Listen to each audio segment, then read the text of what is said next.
Hello everybody, it's Jacob Viral, back at it with part 2 of my port adjustment for my single 12 subwoofer box build. If you haven't seen part 1, watch it first, that way you won't be lost.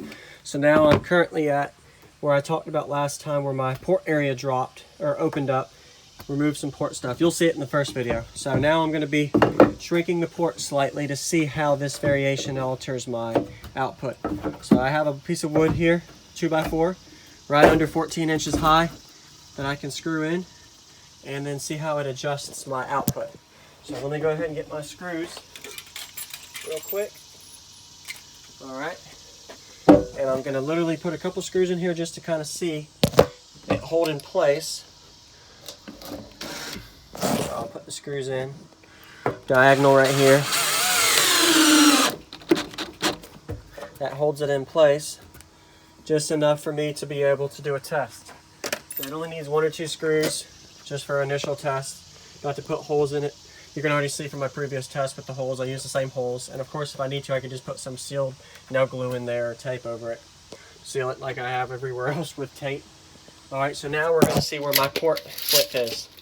So before, my port width was right around 7.5. And before that with the port, you'll see in the first video, but it was around 5.5. So now we're right at, you can see that, 6.5. So right around 6.5 port area on the width, and the height doesn't change. It's still 14 variable wise. It doesn't alter. So we'll see how that does. I'm gonna say I gain, so we'll find out. All right, same test as always as the previous one. I'm going to be having that in volume 20. Turn on my bass knob to max. Make sure everything's on. Bluetooth. Any new viewers, just want to say that this is just a hobby of mine. I do videos on my second channel, Jacob Viral, for my main channel, Jacob Viral 2. Do entertainment on my build, single 12. And yep, that's an update on that. So anybody new watching, doing some tests. Kind of tweaking my port first before I kind of start working on some stuff to test to see how break-in changes output from subwoofer break-in. Trying to kind of prove it. All right, so there we go. Bass knob up, volume 20. We're going to see.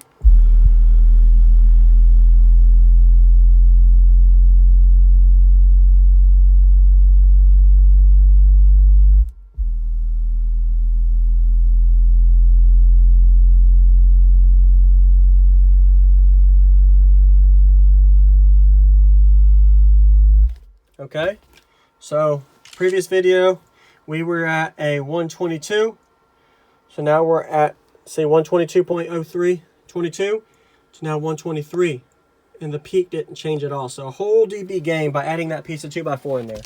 So after doing that, now I'm going to go back in.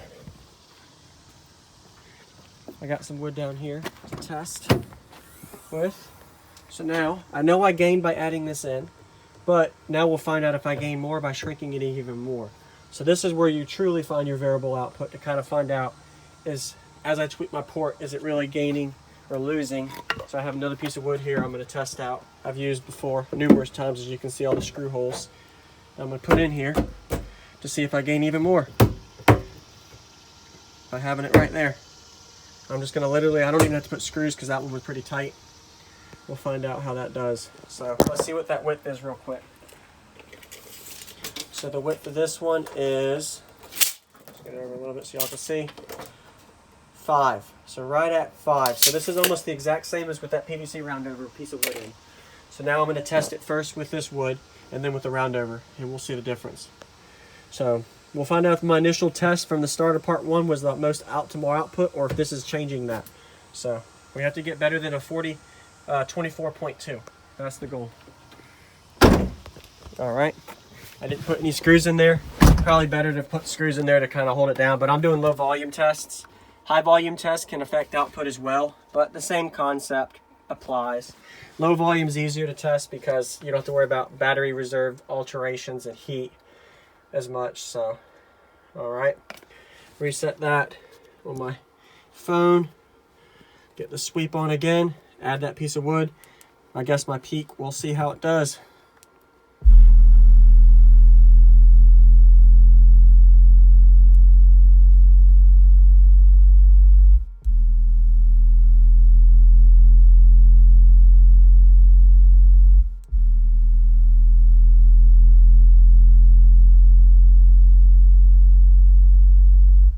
So 23.8.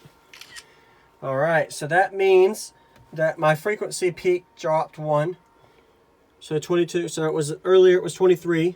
Now it's 23.8. So I went up almost a dB, 0.8, almost a whole dB, dropped 1 tone, and I'm gaining by doing that. So that means, whoops, that means that I'm actually gaining by shrinking every time, but I'm not gaining as much drastic change as before. So now what we're gonna do is go in here and see if, we'll find out in a second. So I added a piece of wood in there. So now I got a piece of wood in there. So before I had, let me show you, before on the part 1, I had this piece of wood in here, right where that is. So imagine that being there. So that's how my port area was before, with that piece of wood in there. So, but it was it like that? Yeah, it was like this. So that's how I had it. I had one piece of wood here, plus this one. So you see how that port area is almost the exact same if you look at it. So with that 2 pieces of wood is the same as this PVC roundover. The only difference is that this is a roundover, so you have a better, smoother surface for it to flow around, and it was sealed off with tape, so that helps a little bit too with output. And my peak was the same. So what I'm gonna do now, just for the fun of it, I know I'm gonna lose, but I'm doing it for the video entertainment. I'm gonna have this right here, just for fun, so you guys can see how much I lose. This is a learning curve. So you see how much smaller my port is adding that in there. Just so you guys can kind of see how much output changes when your port's too small. I had suggestions on this last time for the guys learning. Jacob, why didn't you do it smaller to show people? So I'm gonna do it this time. Imagine your port being too small, and this is gonna show you proof of too small of a port, how it affects output. So remember that I was at a 123.8. So now we're gonna find out how that affected it.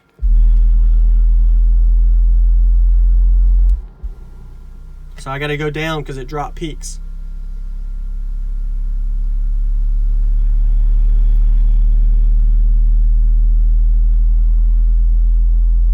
There you have it, that taught you something. So I lost 3 dB by my port being so small. So I play lower, I peak lower, but I lose high output. I also lose my decibel output. So I lost 3 whole dB just by having my port too tight or too squeezed in, which is normal. Most people have that problem if their port's too small, but you won't realize it unless you have a meter and you test.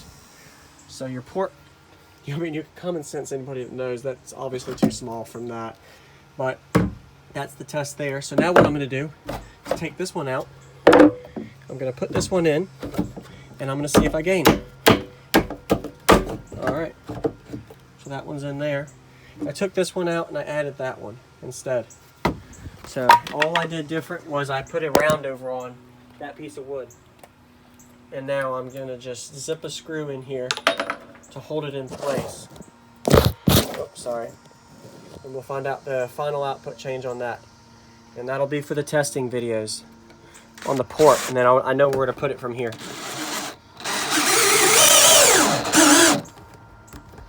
That'll work. Okay. So that holds it in place right there. It won't move, and we'll find out if I gain. Here we go.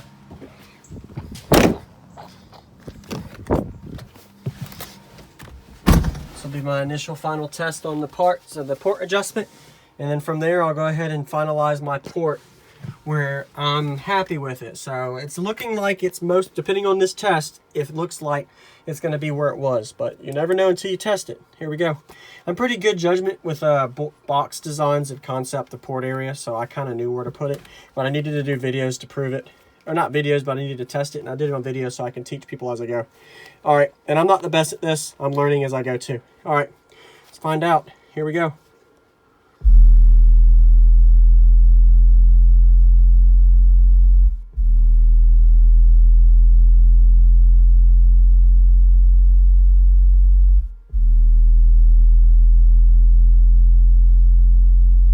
All right, there you have it. So that's the port adjustment update. I dropped 2 tunes, but I also lost. So I went from a 23.2, 23.8. So I lost 0.5, so a half a 0.6, so half a dB loss adding that piece of wood and roundover. So in summary, to end this for the port adjustment is I'm loudest output with this port and this piece of wood being right here. So just like I had it, most likely is best output. Of course, I'm going to shim it. I'm going to do some tests off video where I can make this a little less.